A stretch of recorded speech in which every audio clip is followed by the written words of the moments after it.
Demo di gedung DPRD Maluku sempat terjadi gesekan antar sesama demonstran.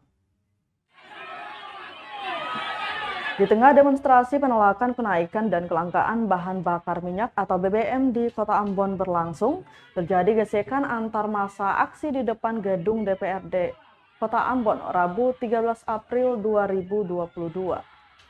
Pantauan tribunambon.com di lapangan pukul 14.55 waktu Indonesia Timur.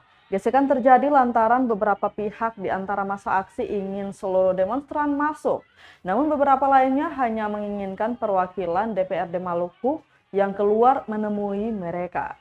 Perdebatan demi perdebatan pun terjadi antar golongan OKP yang terlibat dalam aksi tersebut. Bahkan sempat terjadi saling dorong antar sesama peserta demonstran. Hingga Wakil Ketua DPRD Maluku Aziz Sangkala memberikan solusi kepada para massa aksi untuk hanya 3 perwakilan masing-masing OKP yang dipersilahkan masuk. Namun setelah dipersilahkan masuk, rupanya kekacauan antar massa aksi masih terjadi di depan teras gedung Wakil Rakyat itu. Beberapa kali terjadi saling lempar botol air mineral di antara massa aksi. Saling dorong hingga adu jotos antara beberapa anggota OKP pun tak terhindarkan. Hingga salah satu peserta aksi harus ditarik dari kerumunan lantaran menjadi pemicu keributan yang terjadi. Sebelumnya sebanyak 6 OKP di Kota Ambon telah berkumpul di Monumen Gong Perdamaian Kota Ambon tepatnya pada pukul 9 pagi.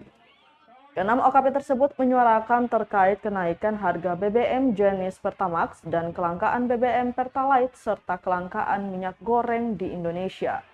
Diketahui organisasi yang terlibat dalam aksi kali ini yakni PMII, HMI, GMNI, KAMI, IMM, KMHD di Kota Ambon.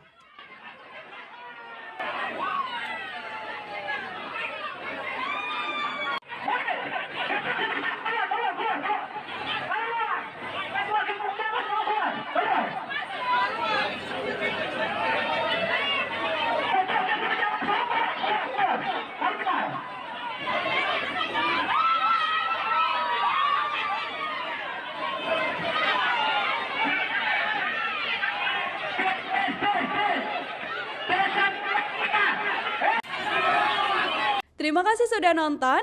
Jangan lupa like, subscribe, dan share ya.